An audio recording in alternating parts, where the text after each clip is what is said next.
balik lagi nih bersama Alisa di Pesona Borneo. Nah, hari ini Tribuners, Alisa sedang ada di pantai yang cantik banget nih. Nah, tapi pantainya ini terletak di tengah-tengah kota, tepatnya di daerah Stal Kuda. Nah, Alisa sekarang itu ada di Pantai Damba Enggang Borneo. Nah, kalian penasaran banget kan hidden paradise yang ada di sini? Yuk kita ulik sama-sama.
Mungkin yang pertama Mas, tujuan kita adalah lebih ke pribadi kita, itu adalah cinta terhadap lingkungan dulu nih.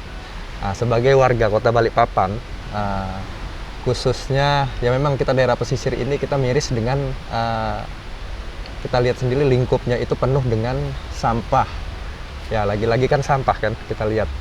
Tetapi di sini terdapat biota laut itu yang memang harus ada tanggung jawab daripada manusia itu sendiri ya, yang bermukim di Balikpapan gitu loh. Nah, biotanya itu ya sejenis terumbu karang yang masih aktif, masih ada ya kita temui ya di sini.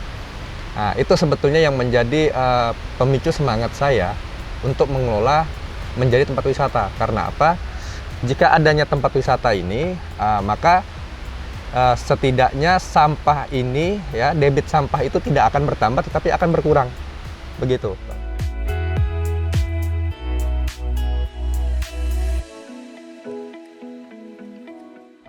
Memang kita tahu Bang, di sini terumbu karang itu memang sebagian itu kita tidak pungkiri, memang ada yang rusak. Nah, rusak itu karena apa juga? Ya memang saat kita lakukan survei, yang pertama rusaknya itu karena apa? Ini mohon maaf, yang pertama itu limbah daripada, mohon maaf ya, pembalut dan pempes. Nah, itu penunjang utama kematian terumbu karang. Karena saat sudah serabut daripada sisa pembalut atau pampers ini tersangkut ya, popok anak bayi gitu ya, bukan pampers, popok anak bayi tepatnya, saat tersangkut di struktur terumbu karang, maka itu satu struktur dia akan mati.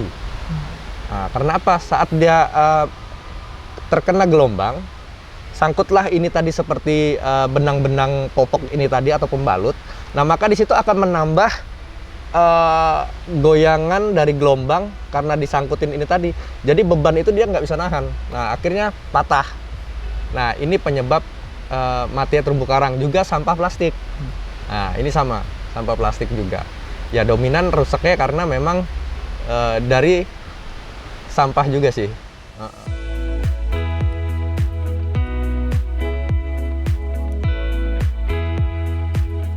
Oke, untuk wisatawan di sini kalau untuk melihat terumbu karang memang sih sekitar ya mungkin 40% sampai 50% itu untuk biota yang masih ada, yang masih aktif ya.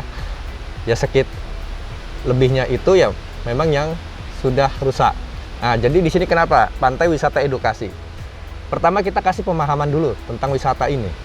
Jadi melihat bagaimana yang aktifnya, bagaimana yang setelah terkena sampah begitu kan. Nah, jadi edukasinya itu dari apa ya, kita mengedukasi ke wisatawan begitu. Jadi mereka bisa begitu pulang dari pantai wisata ini, mereka ada mendapat sebuah pelajaran terkait tentang sampah yang bisa mengakibatkan juga lingkungan itu rusak.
Di sini konsepnya kita adalah hidden paradise, Mas. Hidden paradise adalah surga yang tersembunyi.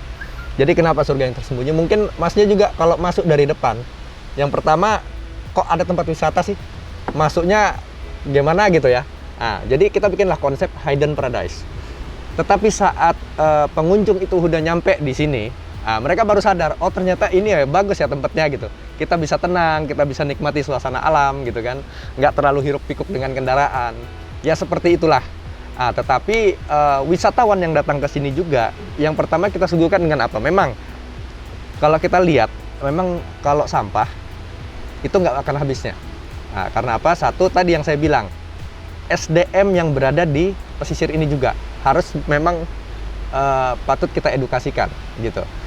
Nah disinilah wisatawan akan mendapat bagaimana edukasi mereka. Satu sisi mereka melihat bahwa sayang ya, dengan tempat seperti ini kita pengen ketenangan, pengen kesejukan, tetapi sejauh mata memandang kita nggak lepas daripada konsepnya sampah. Nah ini karena satu bukaan kita adalah muara, Mas. Muara di sini ada 3 titik ya, mulai dari BSB, Sepinggan 1, sama yang di sini 1 ya, di arah Stal Kuda. Itu ada 3 bukaan muara.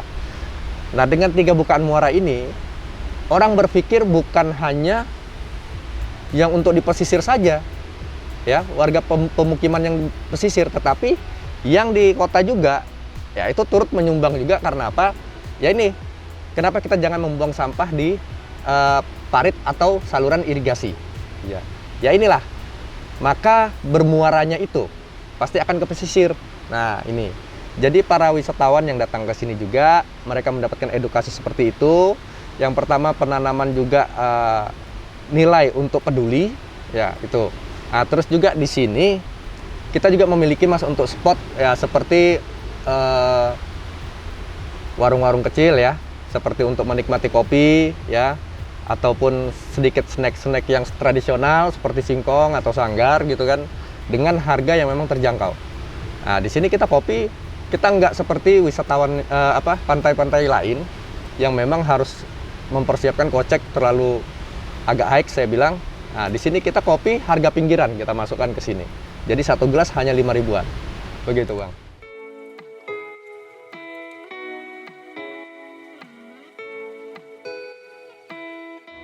Ya, yang pertama tetap saya kembali ke konsep supaya lebih peduli terhadap lingkungan.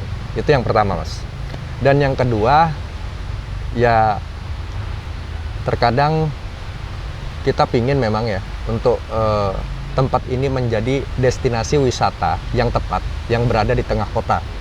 Yang kita sayangkan gitu, karena apa? Di tengah kota ini Jadi progres saya ke depan itu, tujuan saya yang pertama menciptakan, kita tahu daerah Balikpapan ini kan daerah pesisir. Jadi saat orang pingin melihat, orang Balikpapan ya, warga Balikpapan pingin bersantai di pesisir, itu dengan budget yang tidak terlalu tinggi gitu loh. Jadi kalangan menengah ke bawah pun mereka bisa menikmati suasana pesisir pantainya Balikpapan. Ya, untuk ke pemerintah yang pertama sih normalisasi irigasi, Mas. Karena kita tahu irigasi di sini juga masih belum 100% istilahnya bagus ya. Ya memang sih irigasi ini yang perlu kita perbaiki dulu yang pertama. Terus juga ada konsep yang memang bisa mengatasi limbah sampah ini tidak berserakan. Ya kemarin saya punya konsep juga. Jadi untuk daerah pesisir yang menjadi destinasi wisata ini, kita bisa tarik untuk jaring sampah namanya, jaring apung ya. Itu sekitar 100 atau 200 meter, mulai dari sebelumnya BSB, kita tarik 100 meter nih, jaring sampah, jaring apung. Di arah Sepinggan, kita tarik lagi 100 meter.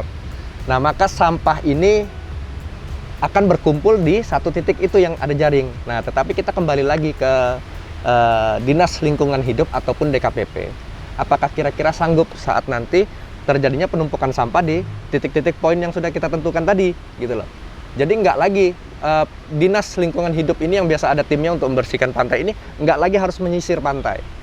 Nah, tetapi mereka tinggal standby di spot-spot yang udah kita buat itu. Nah, seperti itu sih. Ya, terkait dengan pemerintah, ya memang sih harus memiliki konsep yang memang bisa betul-betul sampah ini bisa teratasi, Mas. Begitu.